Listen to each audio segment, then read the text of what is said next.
Okay, I had a friend who is no longer among the living. Uh, that we were like best friends in Oklahoma, and I lived there.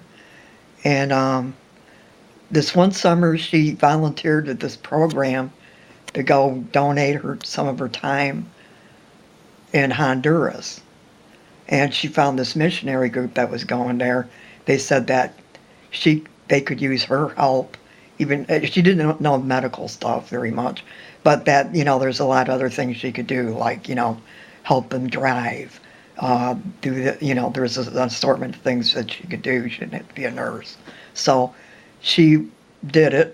See what it's like. And after the Honduras thing, her and this other lady that had volunteered her time decided before they go back to work, why not use the 3 or 4 days they had left of their vacation time to go to Puerto Vallarta in Mexico, because they'd never been. It's like a resort, and that way they have like a vacation before they go back to work, right? So um, they go there, and they wanted to meet like the people, not just the resort crap.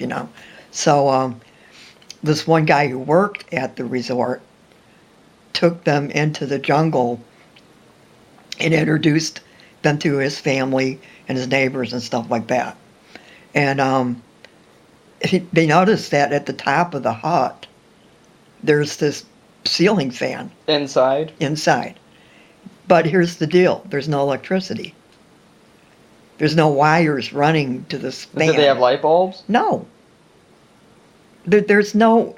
It wouldn't matter if the fan had light bulbs. The fan ain't going to rotate. Nothing's going to happen because there's no electricity. So they're like. I realized that. I was just Yeah. asking, did they come with light bulbs? So the man goes on to tell them that some strangers came that spoke a funny language, and they gave them these beautiful, whatever he thought they were, like a decoration or something, and some rubber boots. And Yeah. he said, and they gave us those things and asked if they could put some boxes in our caves. And we said, okay, And they're like, what the heck, So they asked if they could see the boxes. And the guy said it was starting to get late, like you couldn't see in the caves then. And he said that tomorrow when he got off, because he got off like early part of the day, he would drive them back in his Jeep and he'd take them to the caves and let them see, because he didn't know where these people were from. So the next day they go and he shows them the caves, and there were all these wooden crates, and they're big, huge wooden crates, and they were all in Russian. So What year was this? it's in the real early 80s. And so anyway, Lainey snapped some pictures of the things, because she didn't know what they said in Russian, but she knew it was Russian. And she took pictures of it and shit, and she took pictures of the ceiling, the ceiling fan and the boots and crap. Anyway, there was this man with this gray suit and sunglasses that kept following them then, when they got back to Puerto Vallarta. And everywhere that they went, like if they went to go to the swimming pool, the guy would be there. If they went to have something to eat, the man would be in the restaurant. It seemed like everywhere they went, all they'd have to do is look up and this man would be there watching them.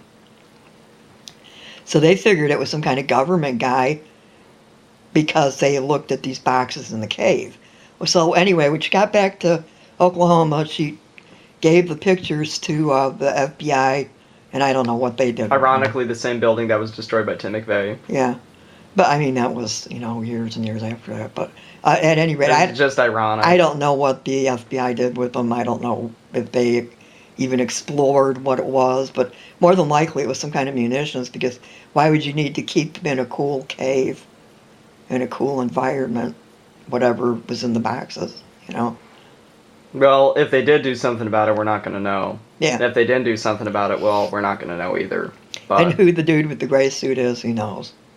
all I can say is that during the Cold War, there was a lot of covert wars and proxy wars, and both countries were cooing. A lot of countries in, Latin America and West Africa and South Africa and parts of the Mid-East and Southeast Asia and parts of Eastern Europe and shit, where there was a lot of serious fighting. Like in Southeast Asia, there was the Mac V Sog and the Khmer Rouge, and the bombing in Laos, and then in South America there was the Chilean coup d'état on September 11th, ironically 1973 or whatever, and then there was the Iran-Contra war, and the Nicaraguan shit, and the Sandinistans, and Che Guevara, and the Bay of Pigs invasion, and then in Africa there was the Angolan Civil War when Cuba invaded, and the Savas Vendi guy, and then in Chile there was the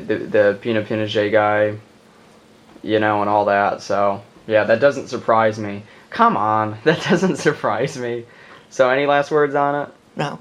All right.